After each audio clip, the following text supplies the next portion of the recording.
మంత్రి గారు చెప్పిన సమాధానంతో పూర్తి సంతృప్తి మాకు లేదు అధ్యక్ష, రాష్ట్ర ప్రజలకు కూడా లేదని నేను అనుకుంటా ఉన్నాను. ఎందుకంటే వారే జనవరి 2026లో మనకు ఈ సంవత్సరంలో జరిగిన జనవరి నెలలో జరిగిన అసెంబ్లీ సమావేశాలలో గౌరవ సభ్యులు ప్రశ్నించారు అధ్యక్ష. మూసీకి సంబంధించి ఆనాడు కొంతమంది మిత్రులు కాంగ్రెస్ శాసనసభ్యులే ప్రశ్న వేస్తే ఆ రోజు మంత్రి గారు ఇచ్చిన సమాధానం నా దగ్గర ఉంది.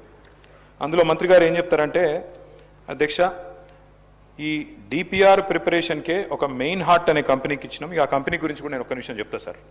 అది పాకిస్తాన్లో బ్యాన్ చేసిండ్రు కంపెనీని, సింగపూర్లో బ్యాన్ చేసిండ్రు, అట్లాంటి కంపెనీకి ఇచ్చిండ్రు. సరే వాళ్ళ మీద కేసులు ఉన్నాయి, అది కూడా మంత్రి గారు చెప్పాలా, ఓకే. అందులో ఏం చెప్పారంటే అధ్యక్ష, ఆ రోజు శాసనసభకి ఇచ్చిన సమాధానంలో గౌరవ మంత్రి గారు డిపిఆర్ ప్రిపరేషన్కే 18 నెలలు పడుతుంది అని ఈ సంవత్సరం జనవరి నెలలో మంత్రి గారు చెప్పారు. మరి డిపిఆర్ ప్రిపరేషన్కి 18 నెలలు పట్టే మాట నిజమే అయితే మళ్ళీ ఈరోజు మార్చిలో ఉన్నాం అధ్యక్ష. అంటే మంత్రి గారు సమాధానం చెప్పి 2 నెలలు కూడా కాలే. మరి ఇప్పుడు అకస్మాత్తుగా డిపిఆర్ ఎక్కడి నుంచి వచ్చింది? మంత్రి గారు దయచేసి అది ఉంటే కనుక మీ దగ్గర నిజంగానే కాపీ ఉంటే, మరి 18 నెలల్లో అంటే అద్భుతమైన వేగం ఉంది. మరి ఇంత మెరుపు వేగంతో గవర్నమెంట్ పనిచేస్తుంటే మేము కూడా అభినందనలు చెప్పాలి. కాబట్టి డిపిఆర్ 18 నెలల్లో తయారవుతుందని చెప్పి 2 నెలల్లో చేసిన ఈ చమత్కారం ఏదైతే ఉందో ఆ డిపిఆర్ దయచేసి సభ ముందు పెట్టాలి, సభ్యుల ముందు పెట్టాలనేది ఫస్ట్ డిమాండ్ సార్. ఎందుకంటే ఇది ప్రభుత్వం ఇచ్చిన సమాధానం అధ్యక్ష. రెండవది అధ్యక్ష, నేను చూశాను మంత్రి గారు సభ వెలుపల చెప్పారు అధ్యక్ష. ఏం చెప్పారు? లాస్ట్ టైం హౌస్లోనే చెప్పినట్టున్నారు, అది కూడా ఇక్కడ చెప్పారు అధ్యక్ష, హౌస్లోనే చెప్పారు. అది కూడా గౌరవ మంత్రి శ్రీధర్ బాబు గారే చెప్పారు. ఇన్ ప్రిన్సిపల్ ఏడీబీ అనేది మూసీ ప్రాజెక్ట్ కోసం లోన్ మంజూరు చేసింది అని మంత్రి గారు ఇచ్చిన స్టేట్మెంట్ శాసనసభలో ఇచ్చారు అధ్యక్ష. సో ఫస్ట్ డిపిఆర్ మీరు చెప్పండి మంత్రి గారు, తర్వాత శాసనసభలో మీరు చెప్పిన మాట ఏడీబీ ఫండింగ్ అని మేము నిజమేమో అనుకున్న తర్వాత మేము కూడా ఏడీబీ వారిని అక్కడ మూసీ జనాందోళన్ అని ఒక సంస్థ ఉంది అధ్యక్ష, ఎంజేఏ అని, వారు ఏడీబీ వారిని అడిగారు. అడిగితే ఏడీబీ వారు చెప్పిన సమాధానం అధ్యక్ష నేను మంత్రి గారు కూడా పంపిస్తా. వారు ఏం చెప్పారంటే జనవరి 23 నాడు ఏడీబీ ఇచ్చిన సమాధానం అధ్యక్ష. ఏం చెప్పారు? No ADB financing approved and no DPR submitted by MRDCL. This is ADB's response. Asian Development Bank చెప్తున్న మాట ఏంటంటే తప్పు, ఇన్ ప్రిన్సిపల్ అప్రూవల్ లేదు, ఏ అప్రూవల్ లేదు, ఇంతవరకు ఏడీబీ అప్పే ఇవ్వలేదు అని చెప్పి కుండబద్దలు కొడుతూ మాకు డిపిఆర్ సబ్మిట్ చేయలేదు, డిపిఆర్ సబ్మిట్ చేయింది పైసలు ఆడికెళ్ళిస్తామని చెప్పి ఏడీబీ చెప్పిన మాట నేను మంత్రి గారికి పంపిస్తాను, వారు చూసుకోవాలి. అయితే మళ్ళీ ఏమన్నా జనవరి నుంచి మరి ఈ హౌజు ఇప్పుడు మార్చిలో జరుగుతుంది కదా, ఈ లోపల ఏమన్నా డెవలప్మెంట్ అయిందా అని చెప్పి మార్చి 11 నాడు మళ్ళీ ఒకసారి ఇదే సంస్థ వాళ్ళు అసెంబ్లీ ప్రారంభం అవుతుంది కదా, ఏమైనా డెవలప్మెంట్ ఉందా అని చెప్పి పోయినారు అధ్యక్ష. పోయితే మళ్ళీ మార్చి 11 నాడు ఏడీబీ ఏషియన్ డెవలప్మెంట్ బ్యాంక్ ఇచ్చిన లెటర్ అధ్యక్ష. ఏం చెప్పారు అధ్యక్ష అందులో?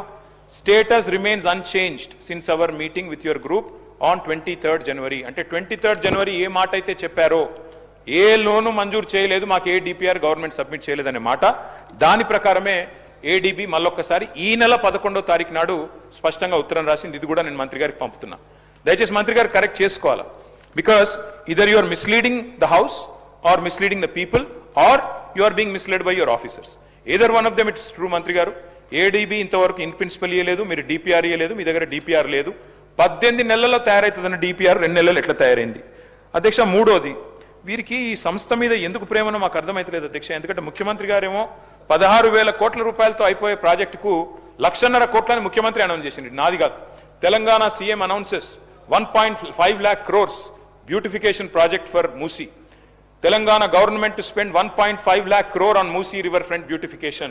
In rupees 1.5 lakh crores beautification for Musi, Telangana CM. Adhyaksha, question avare sir, intakante important question unnai sir. Adhyaksha, 1,50,000 కోట్లని ఇక్కడ చెప్తున్నారు అధ్యక్ష. మరి మంత్రి గారి సమాధానంలో మొదటి ఫేజ్ లో 4-5 కోట్లని చెప్తున్నారు. నేను అడుగుతా ఉన్నా అధ్యక్ష, మరి 1,50,000 కోట్లని ముఖ్యమంత్రి గారు చెప్తారు, మొదటి ఫేజ్ తర్వాత ఎన్ని ఫేజ్లు ఉంటాయి, ఎన్ని ఆస్తులు మీరు తీసుకుంటారు, ఏ రకంగా తీసుకుంటారు, ఎంతమంది గృహాలు కూలుస్తారు, మరి వాటి కోసం 1,50,000 కోట్లు ఎక్కడ ఖర్చు పెట్టబోతా ఉన్నారు, డీటెయిల్డ్గా మీరు సమాధానం చెప్పాలని ప్రభుత్వాన్ని కోరుతా ఉన్నాం అధ్యక్ష. ఈ మెయిన్ హార్ట్ అనే సంస్థ అధ్యక్ష, ఎవరికైతే వీరు మరి ఈ డిపిఆర్ తయారీ అప్పచెప్పారో వారి మీద ఇది పాకిస్తాన్ గవర్నమెంట్ పెట్టిన కేసుల అధ్యక్ష రెడ్ కార్నర్ నోటీస్ ఉంది. ఇదిగోండి అధ్యక్ష, ఇగో FIA declares main heart owners are absconding in money. One second, no you can continue sir. ఇది వారు డెఫినెట్లీ మూసీ నదికి సంబంధించిన రీజనరేషన్కి సంబంధించిన అంశం అధ్యక్ష. ప్రశ్నకు సంబంధించి ఈరోజు క్వశ్చన్ అవర్లు వేస్తూ ఉన్నారు సార్. మీరు పర్మిట్ చేస్తే రేపు షార్ట్ డిస్కషన్ పరంగా వెంటనే తీసుకుందాం అధ్యక్ష. ఇంకా చాలా విషయాలు కూడా చెప్పాల్సి ఉంటుంది, వారు చెప్పాల్సి ఉంటుంది, మేము చెప్పాల్సి ఉంటుంది. సో ఆ సందర్భాన్ని గురించి ప్రశ్న వరకు పరిమితమై డెఫినెట్లీ మా పరంగా ఏమి ఆన్సర్స్ కావాలో కోరుకోమని చెప్పండి. మొత్తం డీటెయిల్గా షార్ట్ డిస్కషన్ మొదలు పెడితే సార్ మీరు పొద్దున్నే చెప్పారు 9 minutes అని. 9 minutes కాకుండా ఇంపార్టెన్స్ ఉంది కనుక 10 minutes 11 minutes 12 minutes ఇవ్వండి అధ్యక్ష. We're ready to answer it. But ఇంకా డీటెయిల్గా పోవాలంటే please allow for a short discussion sir if you permit. Speaker sir, నేను ఎక్కడ కూడా క్వశ్చన్ నుంచి డీవియేట్ కాలేదు సార్. వారు మంత్రి గారు 1400 స్ట్రక్చర్స్ పోతాయన్నారు. గవర్నమెంట్ ఇచ్చిన గెజెట్లో 10,000 స్ట్రక్చర్స్ అని గవర్నమెంట్ గెజెట్ ఇచ్చింది. మరి 1400 స్ట్రక్చర్స్ కరెక్టా, గవర్నమెంట్ ఇచ్చిన గెజెట్ కరెక్టా, ఏది కరెక్టు? అట్లాగే గవర్నమెంట్ ఇచ్చిన గెజెట్ సార్, నాదేం ప్రశ్న నుంచి నేను డివియేట్ కావట్లేదు. 10,000 ఎకరాలు 3,279 ఎకరాలు స్వాధీనం చేసుకుంటున్నాం అని చెప్పారు. మరి ఎక్కడ గెజెట్ తప్ప, మీరు ఇక్కడ అసెంబ్లీలో ఇచ్చిన సమాధానం తప్ప మంత్రి గారు చెప్పాలి. డిపిఆర్ తయారీకి మీరు అసెంబ్లీలో ఇచ్చిన సమాధానం 18 నెలలు పడుతుందని, మరి 2 నెలల్లో డిపిఆర్ ఎట్లా వచ్చింది? అంటే అకస్మాత్తుగా ఇంత ఫాస్ట్గా మెరుపు వేగంతో గవర్నమెంట్ ఎట్లా కదులుతోంది? అట్లాగే అధ్యక్ష, ఇంకొకటి, అసలు 1,50,000 కోట్ల బడ్జెట్ అని ముఖ్యమంత్రి గారు చెప్పిన తర్వాత దీనికోసం ఈ రోజు గవర్నమెంట్ 5,000 4,000 కోట్లని ఎట్లా, మరి 1,50,000 కోట్ల 4-5 ఎట్లా తగ్గించారు?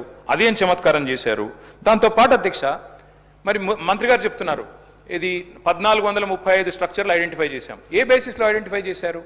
మంత్రి గారేమో, మరి నేను మొన్న ఆర్డీఓ గారు చెప్పింది చూశాను, రాజేంద్ర నగర్ ఆర్డీఓ, 50 మీటర్ల బఫర్ జోన్ అని ఒకవైపు చెప్తారు, 50 మీటర్ల బఫర్ జోన్లో ఉండే వాళ్ళని తీసుకుంటామంటారు. కానీ మరి 3,297 ఎకరాలు అంటే 500 మీటర్ల దాకా విస్తరించారు అధ్యక్ష. బఫర్ జోన్ ఎంత తీసుకుంటున్నారు? అసలు ప్రాజెక్ట్ యొక్క ఆలోచన ఏంది? 1,50,000 కోట్ల, 5,000 కోట్ల, 4,000 కోట్ల బ్లాక్ లిస్ట్ చేసిన కంపెనీలకు ఎందుకు ఇస్తున్నారు? డిపిఆర్ లేకుండా ఈ హడావుడు ఎందుకు? ఇల్లెందుకు కూలుస్తున్నారు? మొత్తం ఒక గృహ మీద యాగం ఎందుకు చేస్తున్నారు? దయచేసి మంత్రి గారు సమాధానం చెప్పాలని కోరుతా ఉన్నది. సుధీర్ రెడ్డి గారు.